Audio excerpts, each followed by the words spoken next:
Good day, Okay. good day, sir. Good day, everyone. Our group, Brandon Mohammed, Ariel John, and Shania Cadogan, will be presenting on Chapter 7, Interacting in Teams and Groups. Team. What is a team? A team is a relationship between two or more people who have an interest in the result of their combined efforts. And as you can see here from this mini video demonstrating a group, a family of penguins, they're traveling and they run into some trouble. A killer whale is trying to eat them. So they all have one interest in result is to not be eaten. So they work together to prevent not being eaten. So they work together as a team.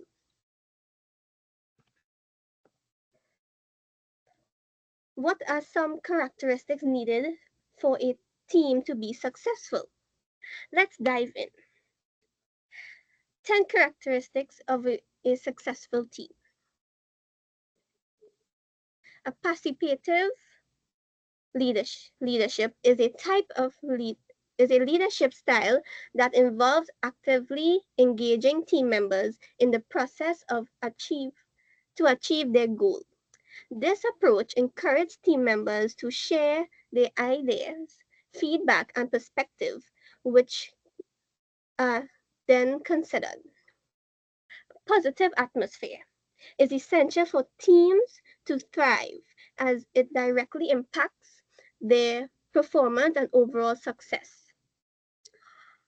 Cooperative relationships refers to the collaborative and supportive interactions among team members that foster a sense of trust, respect, and mutual understanding. A balanced participation ensures that every team member every team member's voice is heard. This is there is equal and active involvement of all team members in decision making, problem solving, and task execution. Each team member utilizes their skill to achieve common goals. Value diversity recognizes that each team member brings unique experiences, perspectives, skills, and backgrounds to the table, and that these differences are essential to driving innovation, creativity, and success. Manage conflicts.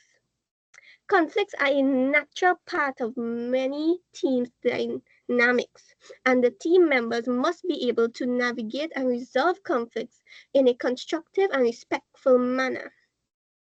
Clear goals. Clear goals provide direction, focus, and purpose, ensuring that team members are aligned and working together to achieve common objectives. Defined roles is where each team member has a clear understanding of their responsibilities, what is expected of them, boundaries, how their role contributes to the team's objectives, and how they can work together effectively to achieve common goals. Open and clear communication. This gives transparency, clarity, respect, active listening, feedback, and multiple channels used among team members. The benefits of this improves collaboration, increase productivity, have better decision making, enhanced trust, and reduces conflict. And effective decision making ensures that the team is able to respond to challenges and opportunities in a proactive manner, leading to better outcomes and improved performances. Now we have established what is needed in a team to be successful. Let's look at an example. So can anyone tell me who are these individuals? Yeah, these 4 individuals. The penguins of Madagascar. Yeah, the penguins of Madagascar. Yes, and they are indeed a team. So let's take a look into their world. Does anyone knows their names? No? Skipper, Private Rico, and I forget the last one. Kowalski, yes. Yes.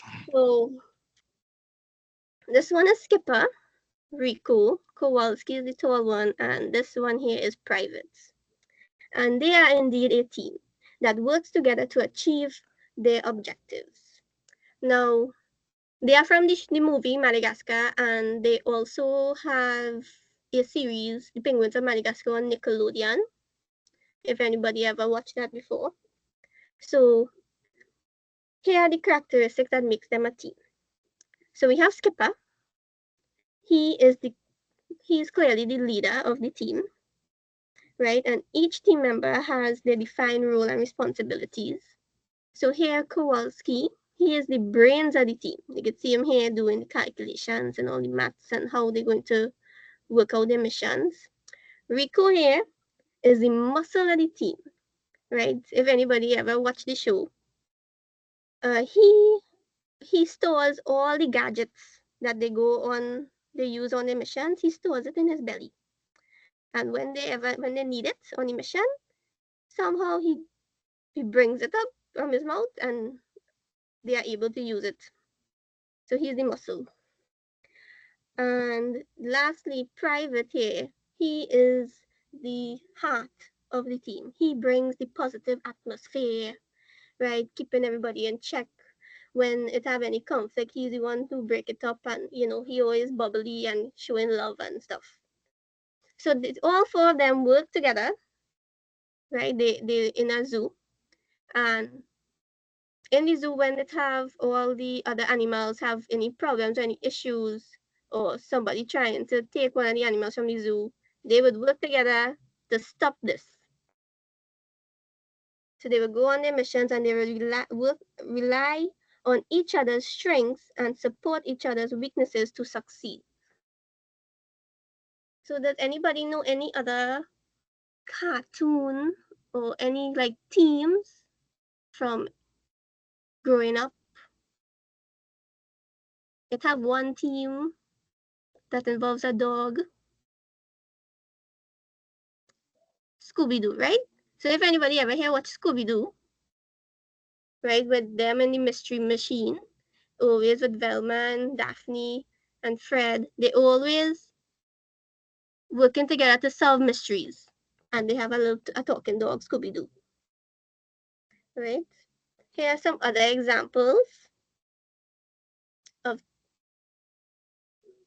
So anybody know the show?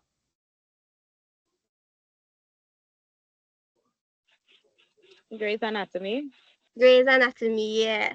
So they are a team, right? So we have the doctors, we have nurses, especially in the OR. I could talk from I doing my bachelor's degree in radiography, so I could talk from my experience that when we're in the OR, we'll have a radiographer, we have the anesthesiologist, we have the doctors, the nurses, the surgeons, all working together, and they have one common goal, which is to save the patient's life, right? Right? Anybody know the show? No?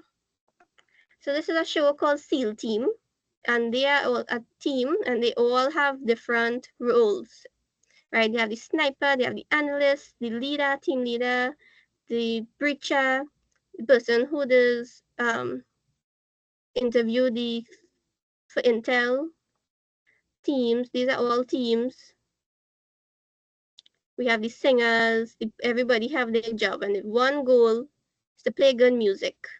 Same thing with the restaurant. We have the chef, the sous chef, head chef, hostess, waiters, right? One goal to make good food.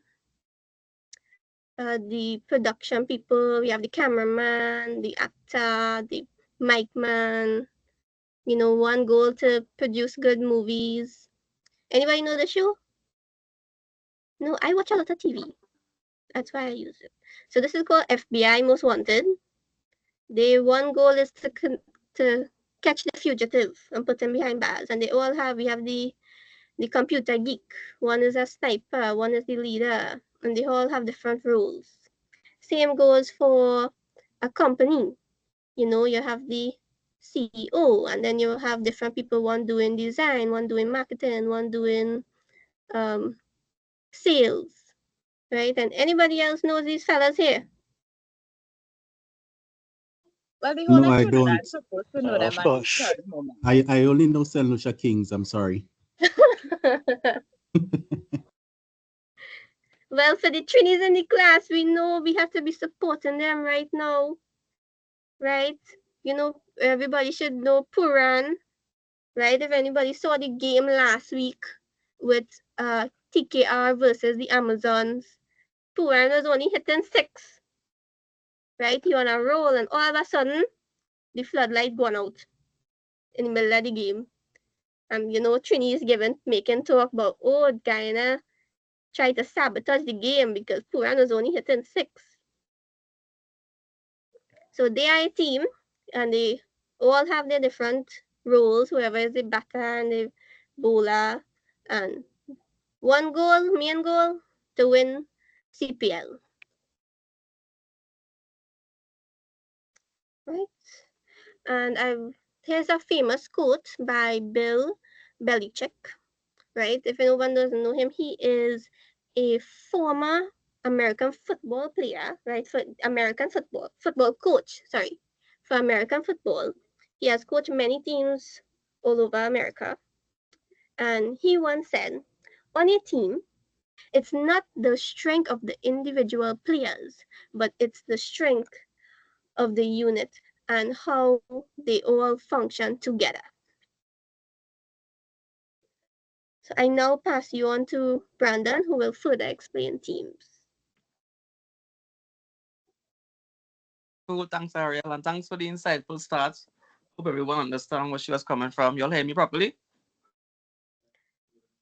Yes, yeah. Yes. Sweet. Okay, let's get started. So let's start by understanding teams. Next slide, please. We have a little video here, so let's take a look at the video. You may not be aware, but there are teams around you all the time. In restaurants, hotels, shops, hospitals, in schools and colleges, in airports, charity organizations, to name a few. Can you think of a job that doesn't require teamwork? Even people who may appear to work alone are usually part of a wider team. For example, when you visit a hotel and speak to the front desk staff member, you see a concierge, housekeeping staff, amongst others, and all these employees must work together to action any and all requests that you have. While some teams, including top sports teams, may work together closely on a daily basis, other teams may appear to operate as individuals, yet they too work towards a common goal or purpose and connect regularly with one another to contribute their expertise to team goals and objectives. Now take a moment to consider the different teams that you can think of and list them down. So, what is a team? A team is defined as a collection of people with a set of complementary skills required to complete a task, job, or project. Now, this definition prompts the question, how do teams and groups differ? Let's examine the differences between teams and groups more closely. While both teams and groups may be comprised of people who have complementary skills, there's one factor that distinguishes between teams and groups. Teams share a common goal or purpose, which unites them. People in teams are more likely to share similar values and support each other when faced with challenges and obstacles compared to people in groups. A group is a collection of individuals who have something in common, such as sharing the same interest or hobby, but they are not necessarily working together towards a shared goal or purpose. Their motivations aren't as likely to be driven by a common purpose or shared goal in the same way as in a team. So now that you have an understanding of what a team is and what distinguishes teams and groups, I invite you to think about the common goal shared by these three teams. Team 1, a Formula One racing team. Team 2, a football team. And Team 3, an Emirates flight team. Now take a moment to consider what unites these teams. What is the common goal that these teams are driven by? Team 1's goal is to win races. No matter how skilled the driver, success depends upon the efforts of the entire racing team. Team 2's goal is to win matches. To win matches, the team must be committed to training and bringing their best performance to every game. They need to be willing to cooperate and play to each other's strengths. Team 3's goal is to provide a first-class flight experience to Emirates passengers and to be professional brand ambassadors. Now, how did your answers compare? On to the next slide. You may not be aware, but there are teams around. You may not be aware. That's a brief discussion on what a team is, and to further add to what Ariel would have said earlier. So let's understand teams in organizations. So when we first heard teams, usually the first thing came to mind was football teams, athletic teams, basically anything in sports. But there's more to teams than just sports, and as you can see, there's teams in organizations. So more companies are recognizing that teamwork is key to improving quality, speeding up service, and ensuring customer satisfaction.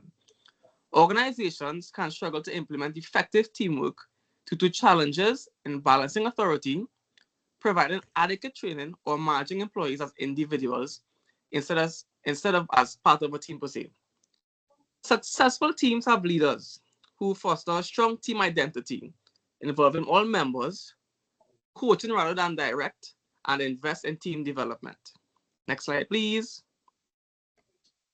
So how does a team develop? Functioning teams don't just happen. They are built by leaders who take specific action to foster collaboration.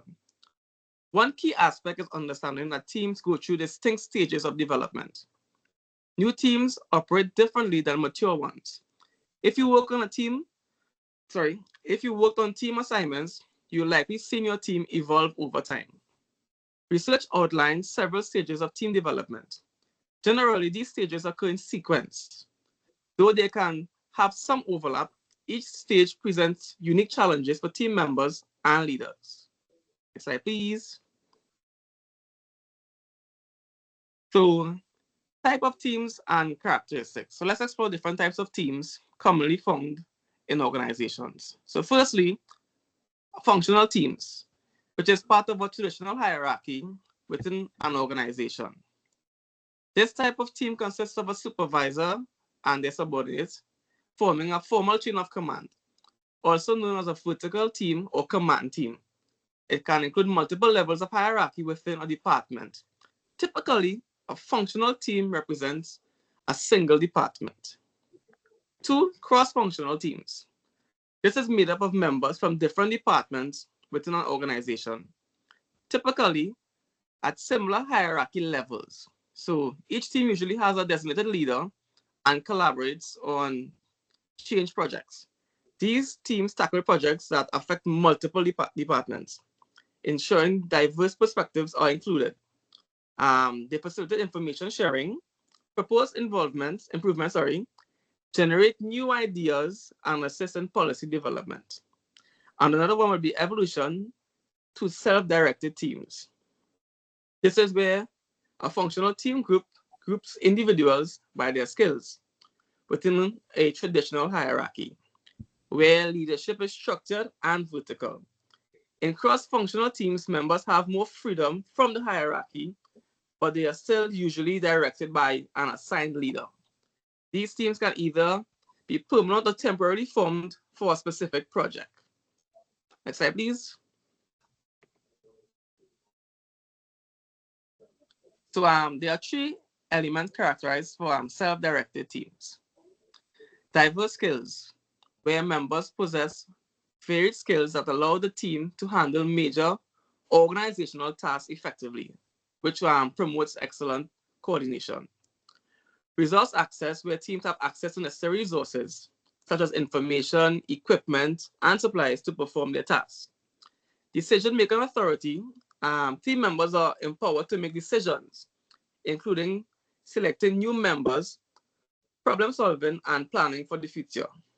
Next slide. So not every collection of people forms a group, and not all groups qualify as a team. And I think based on what Ariel said before and the video that we showed before, this gives us a direction of where it differs, right? So while both groups and teams involve interaction and influence, teams have a greater sense of identity, shared goals, and defined roles for members. So for a team to thrive, clear goals are essential. Many teams struggle to set specific, realistic objectives. The SMART framework, SMART framework, helps in defining effective goals. Next slide, please. And this is the framework here. So as for specific, which gives a clear and precise idea of what you want to do. Measurable, which means quantifiable. Attainable, being very realistic. Relevant, which aligns with the organizational strategy. And time-bound, having set your goal within a well-set time frame. For a team to also be successful, they need to go through these points as well, which will be breaking down organizational barriers, being responsive to team members' concerns, sharing common goals, maintaining open communications, encouraging equal contributions, leveraging individual strengths, fostering trust, being open to even new ideas, and using humor to ease tension during stressful periods or stressful times. I'm sure that's very relatable to plenty of us, because many times when things are going away, you might have like a little class long who go say something to kind of make it not be as stressful than it usually is, you know? Next slide, please. So team learning. Individual learning is a norm for college students like us. But learning also occurs through group projects, like what we're doing right now. Effective team learning involves aligning with the group's preference and requires intentional practices. It thrives on dialect and reflection, which go beyond simple communication to include tone and dynamics. Successful dialogue requires teams to establish ground rules for respectful conflict resolution. A key principle is to prioritize understanding over proving points, emphasizing the importance of listening and connecting with members. Next slide, please. Leadership implication. In teamwork settings, leaders play a crucial role in facilitating team learning. Both participants and leaders share the responsibility for reflecting on their group's experience to make their a conscious team. It's important to analyze both success and failures in a team. Unfortunately, many groups focus primarily on finding faults in their failures and often neglect to explore what actually worked well. Next slide, please. Team leadership. So the team performance involves achieving the team's objective, making decisions, solving problems, and delivering results. Team development is about building effective relationships, creating an inclusive environment, and fostering cohesion within the team. Next slide, please. Let's watch this video and have a clear understanding of, or let's see what we pick up from this video here. Let's put it that way. Please play.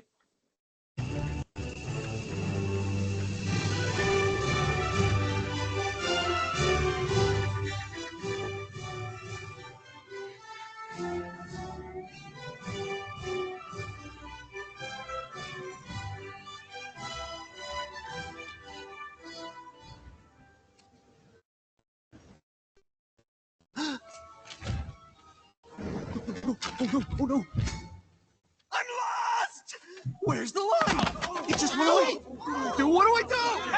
I'll be stuck here forever. Do not panic. Do not panic. We are trained professionals. Now stay calm. We are going around the leaf. Around the leaf? I don't think we can do that. Oh, nonsense. This is nothing compared to the twig of 93. That's it. That's it. Good. You're doing great. There you go. There you go.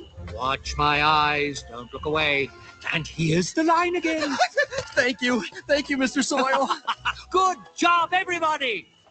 Oh my, there's quite a gap, Mr. Soil. Shouldn't we tell the Queen? I don't think we need to involve the Queen in this. She's got enough on her plate already.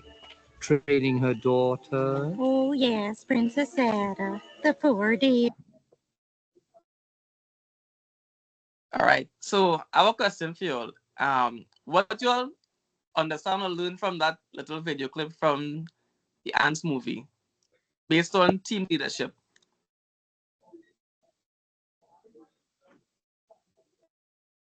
So nobody understand nothing there?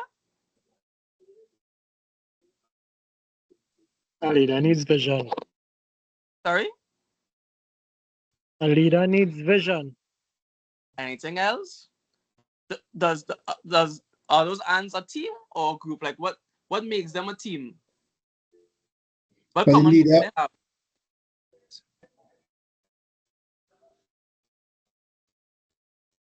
you'll have seen where the leader took control and the leader had some experience because the ants would have, or the leader would have spoken about a past experience too. Yeah, that is true. Yeah, that's true. He So also motivated them to keep going. yes, that is true. And all these were characteristics or examples we used before when explaining what a team is or what a team leader is, right? So let's get to, first and foremost, they all have a common goal. They're storing food for, I guess, the winter or whatever they have. And they run into a problem. The leaf blocking the line. So of course, now the members of the team don't know what to do. Being an effective leader in a team and having leadership, he comes in and he does problem solving. He guides them. He doesn't give any, he doesn't get on with anybody. He comes nice and he gives them an alternative route. So he solves the problem and he continues with the job that they have in plan, which is the common goal, which is to store food. And he also makes the other ants feel very comfortable, right? So based on that, leaders face both internal and external demands while managing ongoing team activities. They must balance monitoring, taking action, and addressing group issues, like that video just had. They had an issue, and they had to resolve it. It's a careful balancing act to determine when to intervene or when to allow members to resolve issues collectively. Clearly, the ants didn't know what to do. He was panicking off the bat. This leaf was given here a task here on hand, right? Next slide, please.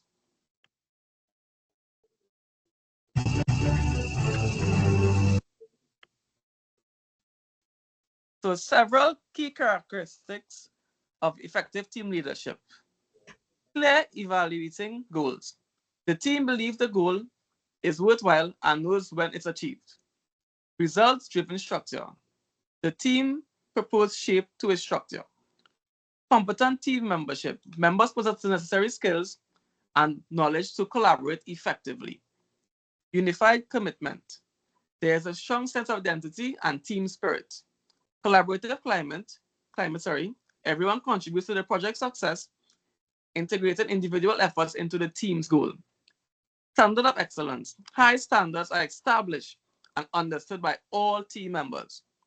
Principled leadership. The leader maintains focus on goals and fosters a collaborative environment. And external support. The team receives resources and recognition for its achievements. Leaders must monitor group dynamics and step in when the team is stuck or facing internal conflicts. They may mediate disputes, help the team refocus or coach on interpersonal skills. Leaders can also play a role in networking or sharing information with external partnerships. Next slide, please. There are 4 key components for effective team design. Task structure, which is the team understands its tasks and has autonomy to complete it. Group boundaries, the team size is optimal with diversity and adequate skills to achieve goals. Norms, the team has clear norms guiding members' behavior. And authority, which is leadership, is flexible, allowing open debate and fostering empowerment and trust while maintaining necessary oversight. These components are vital for teams to work effectively and efficiently from the start. I now pass you on to Shania, and she will continue our presentation. I hope this was very informative and I passed on enough knowledge to you all. Team leaders in various industries and fields across the world are individuals who made significant contributions to their organization, communities, and countries. Here are some examples of well-known global team leaders across different domains. So can anybody recognize anyone here? Yeah, Messi, Oprah, Elon Musk. Yeah. So we have Messi, Lionel Messi. He is the team leader of Argentina's national football team, and he led them to victory in the 2022 FIFA World Cup. Right, we have Oprah. Oprah Winfrey is a media mogul and a philanthropist recognized for her influential leadership in media and business. So she especially has influenced a lot of people who wants to lose weight. She works with a company called Weight Watchers, and she does these commercials and stuff and how to promote the app and how weight loss and stuff. She has influence in that. She's been a team leader in that organization. This lady here is Megan Raponi. Raponi, yes. Rapino. Rapino. Megan Rapino. Yeah, right. She is a US women's soccer team leader, right? She has advocated for gender equality and social justice. This guy here is Reed Hastings, right? He is the co-founder and former CEO of Netflix, who has transformed the media of and entertainment industry with streaming services. This guy here, I just call him the Apple Man, right? His name is Tim Cook. He is the CEO of Apple following Steve Jobs.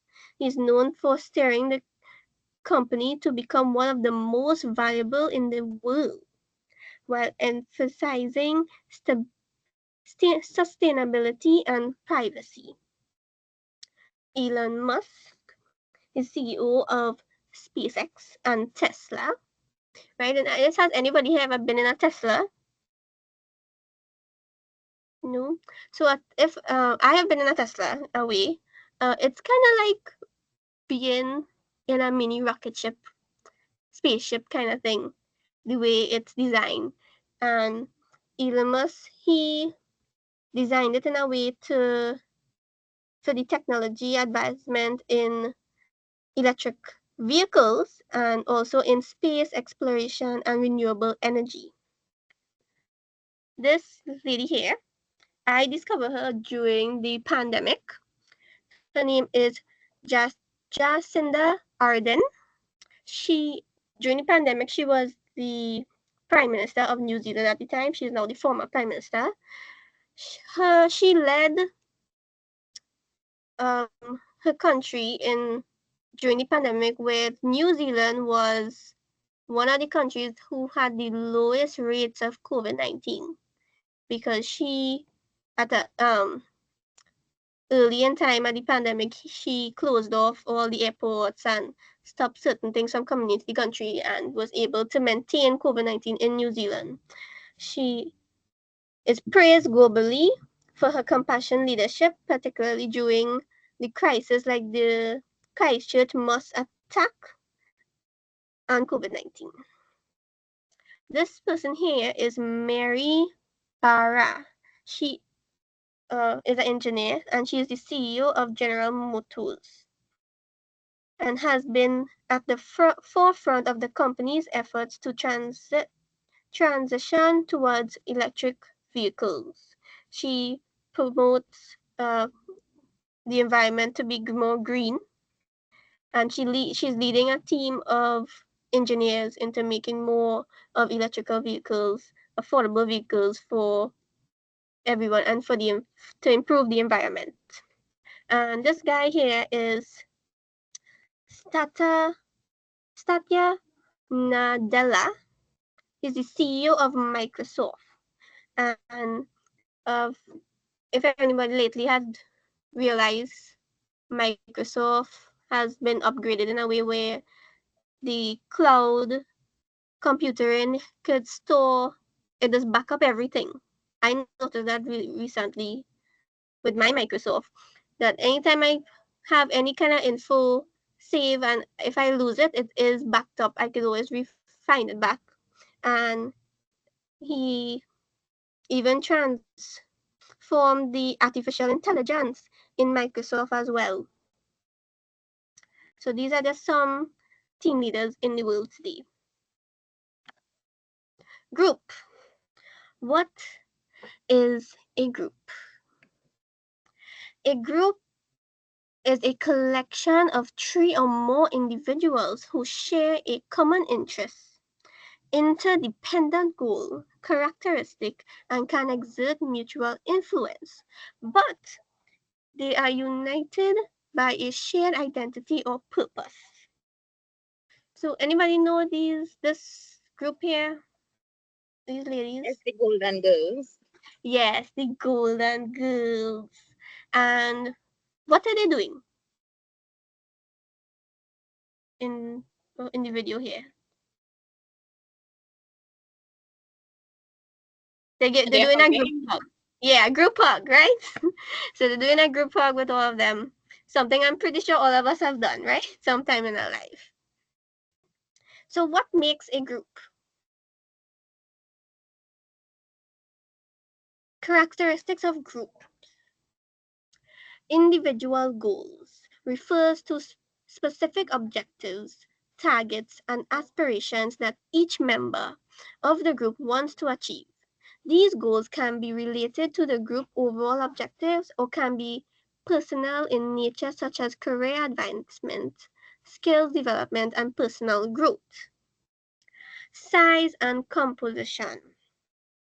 Size refers to the number of members within a group, while composition refers to the characteristics, attributes, and demographics of those members. So, for example, like all of us here, we are a group of this class, and we all have different ages, different ethnicities, we're from different nationalities, different occupations, but we are all together in one group.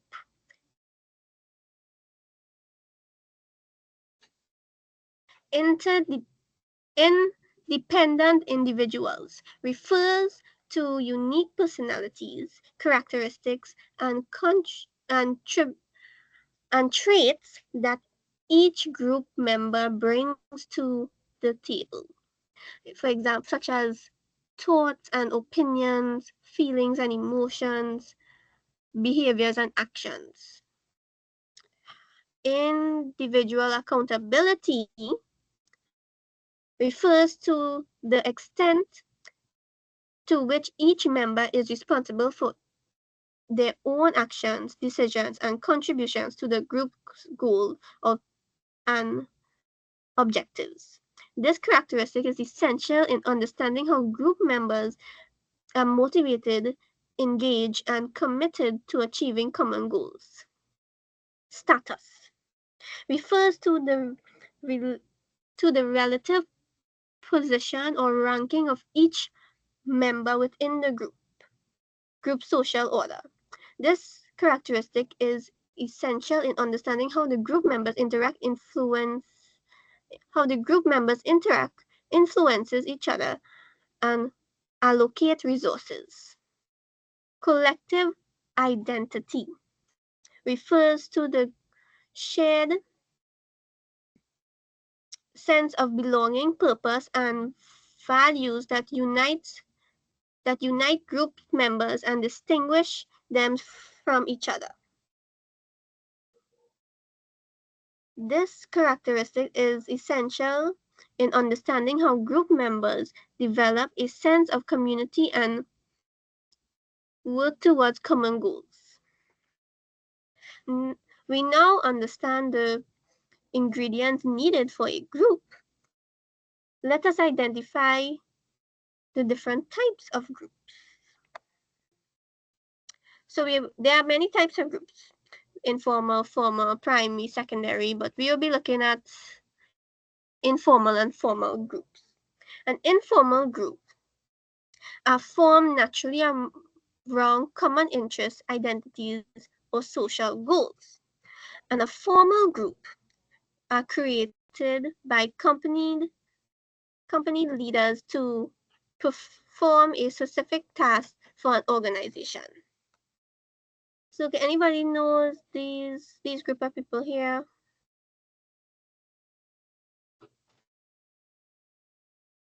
Friends and Yeah, these guys. somebody else. Yeah, can't remember. So these are Friends and these are the Big Bang Theory. So Friends, they are what kind of group? Formal or informal?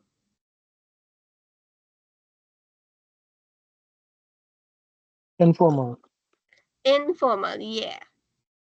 So they all have a common interest, which they like to hang out, socialize, and support each other, right? They are united by friendship and they come together and they share experiences. And they come and they socialize and have fun, right? Same goes for the Big Bang Theory. They, well, most of them are science. They like science, right? And the four fellas here, they into like geek culture and stuff. So and Penny, she just there hanging out with them just because she's the neighbor next door and she come over and she get free food. So they all a group of friends hanging out, having a good time. What is different about them is that each individual has their own personal goal, right? So like Monica, she wants to be a chef and own a restaurant, and Joey wants to be an actor, and Rachel wants to work in fashion, and they all have their own personal thing, but they come together and they support each other whenever they need it. So like in one episode where uh Joey wanted to go for an interview to be in a movie, but he didn't know how to dress. So Rachel come now and she come and she help him dress for the part. And there was a time where Rachel now wanted to uh pick up a guy, right? She wanted to go on a date with a guy, but she didn't know how to talk to the guy. But Joey now, he know how to smooth talk. So he come and he end up teaching she how to do so.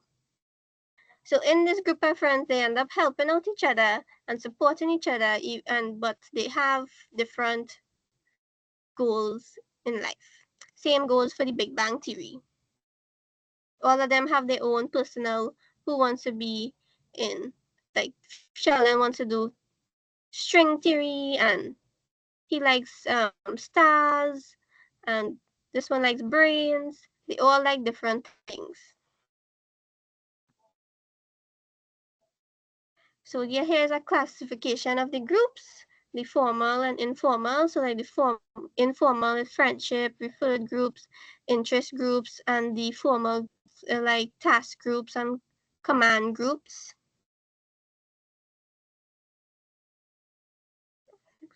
Right, so here are some more examples.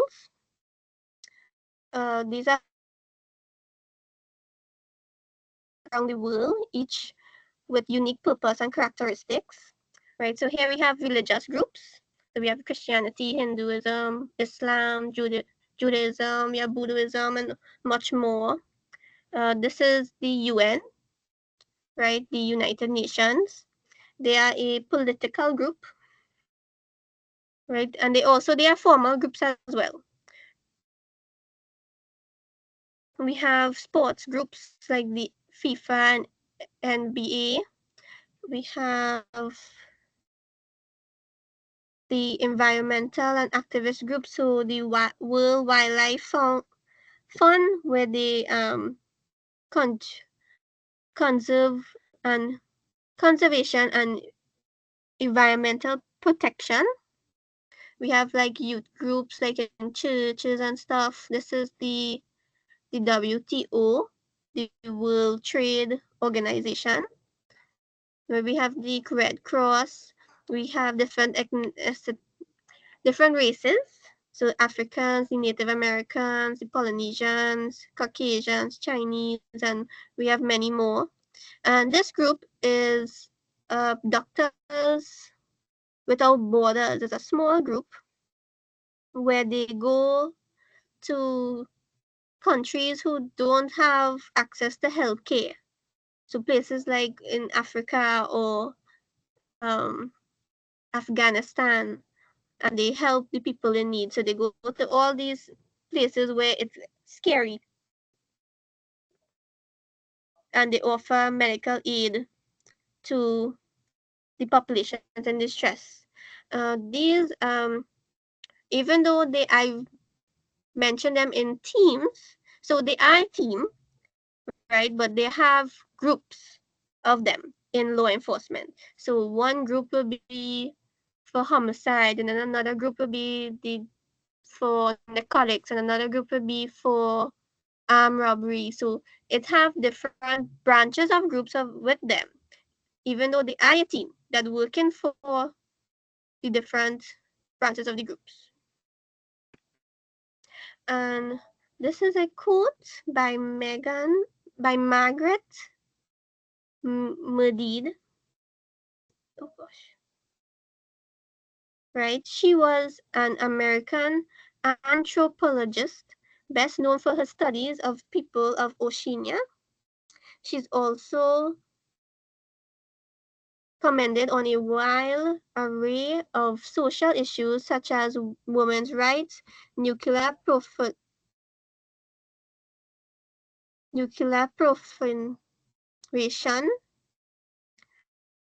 race relation, environmental pollution, and world hunger. And she once said, a small group of thoughtful people could change the world.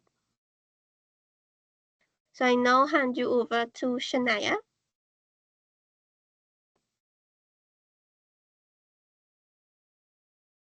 So now next topic will be stages of group development.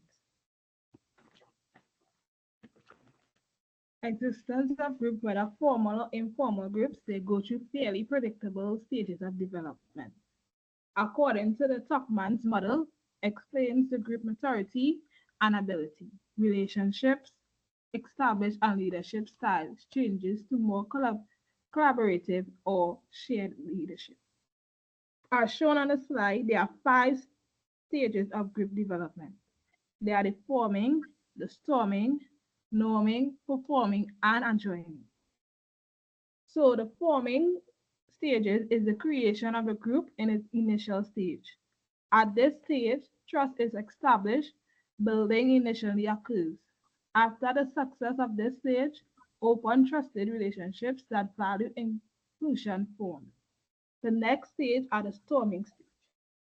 It is which the group begins to connect and differences of opinion begins to emerge. Storming can be a short process, which the group comes to pretty clear directions, or it can be destructive. Some groups often remain at this stage or need to revisit the first stage due to the lack of clarity about its purpose or goals. For example, the Sean Business Entrepreneurs Club often argues for most of its meeting about whether they should invest in different activities for a league. In the argument, several persons battling for attention and trying to be seen as leaders. This group is struggling in its storming form. is storming stage and might need to revisit the forming stage. The next stage are the norming. This is the third stage in a group development. In this stage, the group establishes informal or formal strategies of how it gets its work done after successfully overcoming storming. Individuals deal with both intimacy and identity. For example, in the shown club, they have been creating an understanding that members should know when they should volunteer for new projects or wait to be invited. The fourth stage are the performing. At this stage, the group is mature and is getting its work done. And lastly is adjoining. This is the last stage of the group development. This is a difficult stage for groups because it is the period of closure and finality. Some members experience a sense of loss at this stage. However, in this stage, there is a celebration, a recognition of the group accomplishment as well as reflection on this lesson learned about what was effective and what was ineffective. Next slide.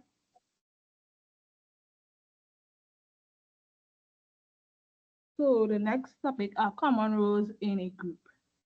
So there are 9 roles in a group, but they are split into 2 categories, task role and group building roles. So in the task role, we have information seeker, opinion giver, summarizer, and clarifier. So before we move to the group building roles, we will learn more in depth of the task role. So the information seeker is the one that are aware that the group needs more facts or data before proceeding. The opinion seeker is aware that the group needs more insight, ideas, or opinions before proceeding. The opinion giver is the one that's sharing one's views, feelings, or ideas so the group has the benefit of one thinking. Then the summarizer is the one that condensing the nature of the opinions or the discussion in a capsule format for clarity in the group. And last, for the task role, we had a clarifier, the one that elaborating or explaining ideas in new words to add meaning, showing how something might work if adopted. So moving on to the group building rules. So there are 4 examples in the group building rules. There are gatekeeper, encourager, meditator, and follower. So the gatekeeper is the one that inviting those who have not spoken or have been trying to say something into the conversation. And the encourager is a welcoming all individuals and diverse ideas, responding warmly to promote the inclusion and empowerment of others. The meditator is the one that harmonizing conflict and seeking to strengthen out opposing point of view in a clear way. And lastly, for the group building, the follower. This one is an active listener who is willingly supports the group actions and decisions. Next slide.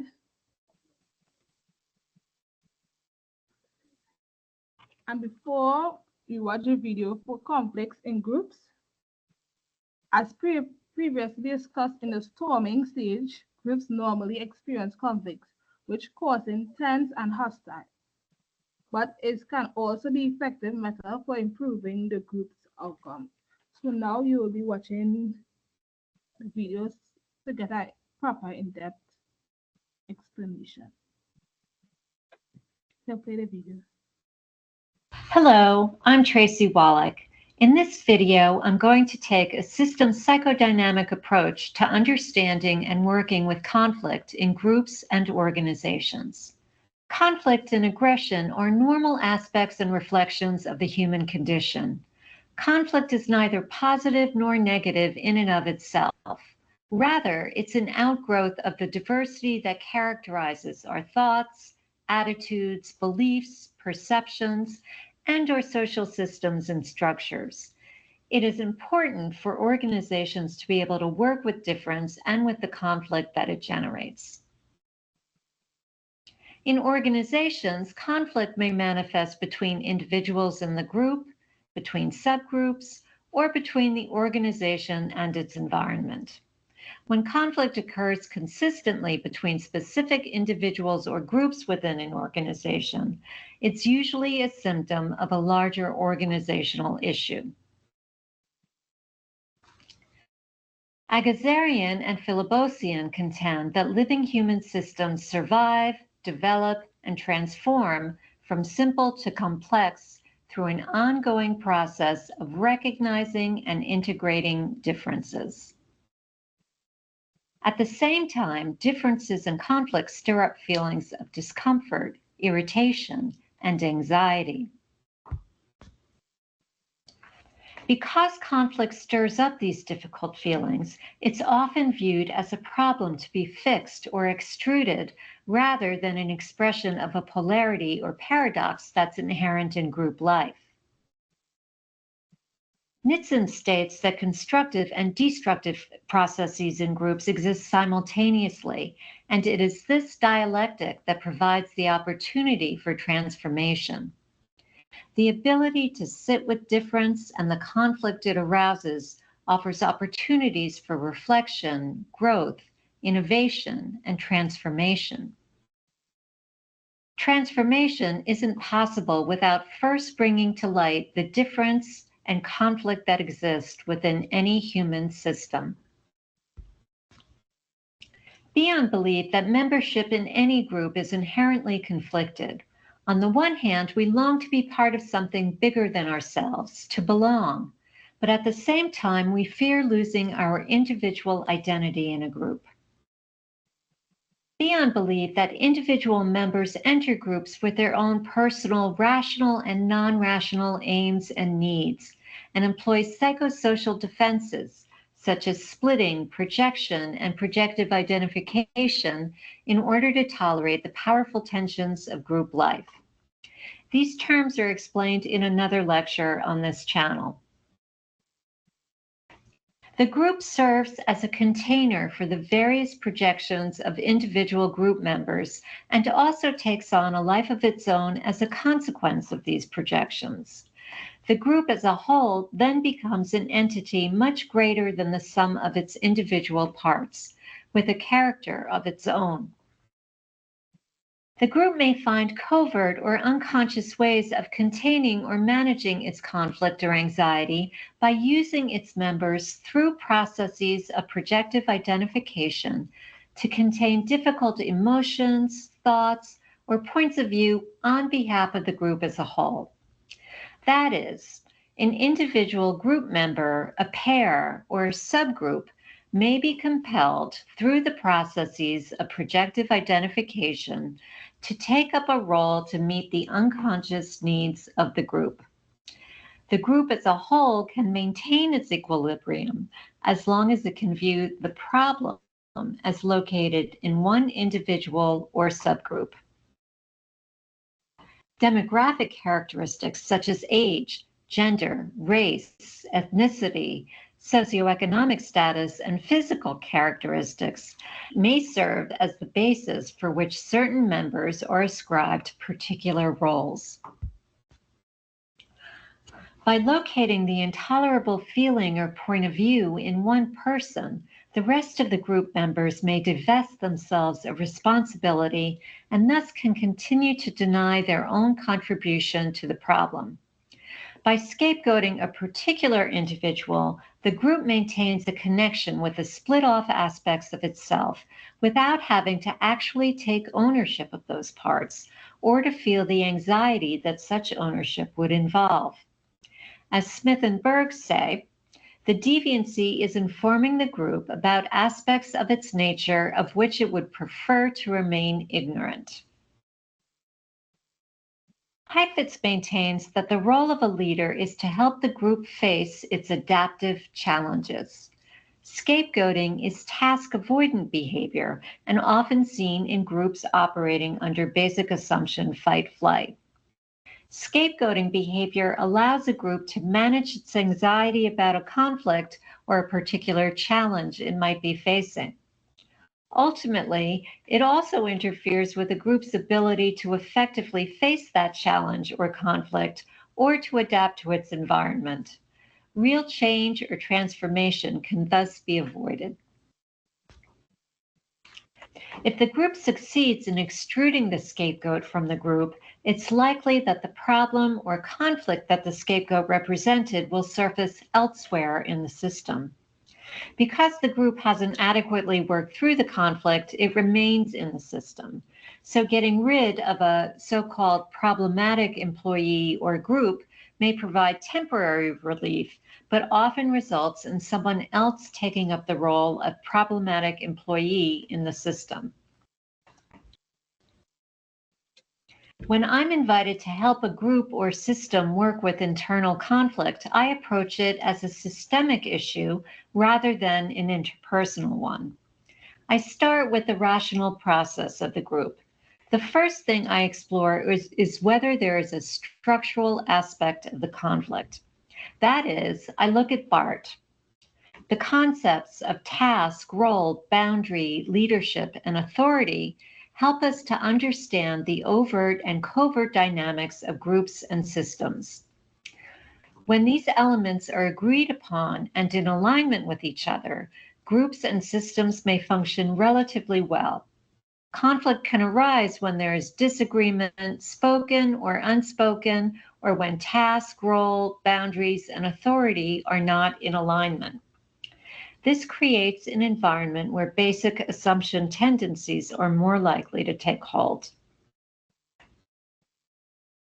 These are some questions to explore with the group to discern whether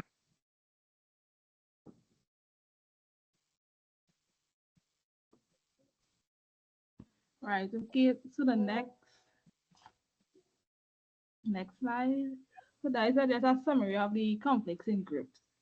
So the next topic is decision making in groups. So in a group, there can be 3 types of leadership found. All plays a significant role in the decision making of the different groups.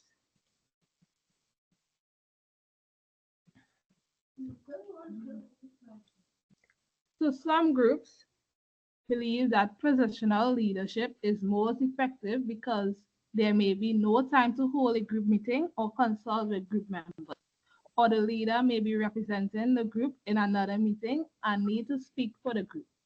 Or the leader might judge that the decision is not a major one and not worth the group time. So the participative leadership is often thought to involve the use of decision procedures intended to allow other people some influence over the leader's decisions. They believe that a better decision is made and receive greater acceptance when those involved are part of the decision making. Group members may be empowered, learn more effective leadership skills, and sustain a higher commitment to the process when others are involved. And lastly, the rational leadership. This leadership promotes consensus model whenever possible. More and more participants in groups expect to be involved in decision making, and indeed, involvement is essential to a relational empowering approach. Consensus does not mean that every single decision is made by the entire group, nor does it mean that a majority vote equals reaching consensus. Not all decisions warrant the attention of the entire group. It will be absorbed to waste group members' time or resources by meeting on everything. So now I'll pass it back to Ariel to finish out the presentation. So can anyone tell me some of these people here? So you have Lincoln. Yeah. Sandy. Mm-hmm. Malala. Malala, yeah. Right, so Malala Yousafzai is a Nobel Peace Prize winner, and she advocates for girls' education and global human rights. So she was a group leader in the world. She led for girls' education in countries who they didn't allow for girls to be educated. I know some countries didn't want any girl. They have a law for girls of over the age of 8 could not be educated, and she advocated for them, and they even tried to assassinate her. They shot her, but she survived through that. We have the Pope Francis. He, well, he's a former Pope now.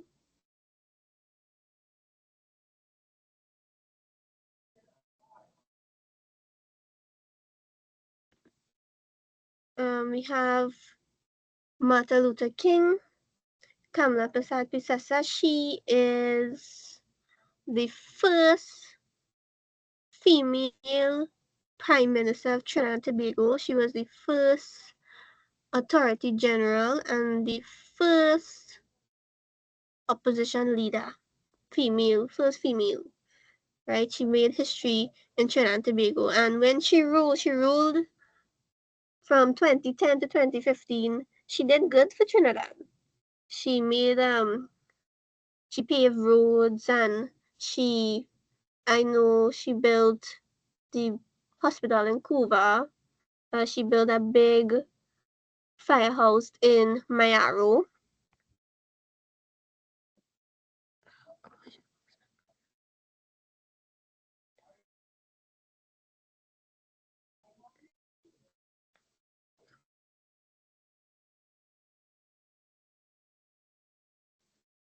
Just one sec.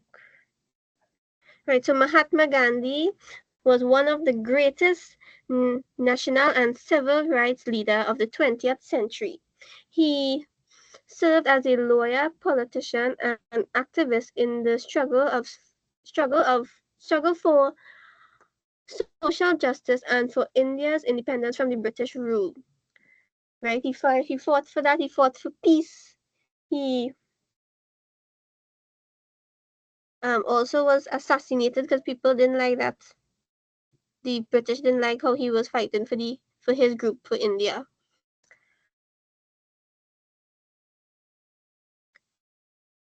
Right.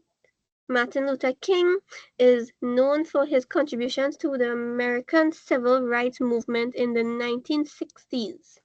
His most famous work is his I Have a Dream speech, delivered in 1963, in which he spoke of his dream of a United States that is void of racism. Nelson Mandela, he was the first Black president of South Africa from 1994 to 1999. Mandela was a political leader as well as a philanthropist with a abiding love for children, right? And he has an island here at the end of Trinidad called Nelson Island, where they had the slaves in a house. If anybody ever been to the island, I went as a teenager, and there was the house where they kept all the African and Indian slaves in. And they also have a park named after him now in Port of Spain. Right? Pope Francis is the first Jewish Pope, Judith Pope, who has been a vocal activist for social justice, environment protection, and interfaith dialogue. Abraham Lincoln was the 16th president of the United States in 1861, and he issued for Emancipation Proclamation that declared forever free to the slaves in 1863. And some people were not happy about that, so they also assassinated him. So to conclude, research indicates that group formation is a dynamic process resembling individual development stages. To maintain group effectiveness, it's important for individuals to be aware of key stages and methods to avoid obstacles. Strong leadership skills and knowledge of group development are essential for optimal group performance. While teams share similarities with groups, they differ in scope and composition. Both groups and teams face issues like social loafing and groupthink, which can be mitigated by addressing team members' differences and clearly defining roles, expectations, and rewards. In today's complex tasks, groups and teams are crucial for organizational success, but success relies on fair management of members and work aspects. And just to sum it up in a table here for teams, they shared goals, they have individual and mutual accountability, they have collective success or failure. But for groups, they have individual goals, individual accountability, and individual success or failure. And that brings us to the end of our presentation. These are our references. Thank you. Questions, any?